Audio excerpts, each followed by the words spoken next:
In today's video, I will walk you through how to make dotted line in Inkscape. Want to get most out of this tutorial? Sign up using the link in the description below, and let's jump right in. First, launch Inkscape and open an existing document, or create a new one. Next, draw a line using the Bezier tool by pressing B, or use the pencil tool by pressing P for a freehand line.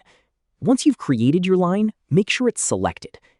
Now open the Fill and Stroke panel by pressing Ctrl plus Shift plus F.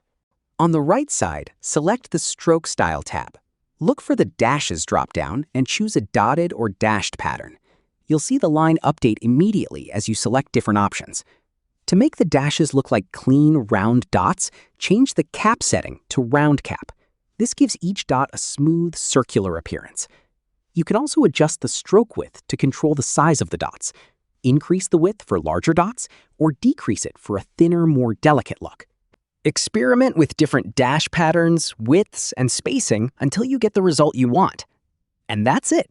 You've created a dotted line in Inkscape using a simple path and the fill and stroke settings. And that's how to make a dotted line in Inkscape. Click the link on the description below. Thank you for watching the video.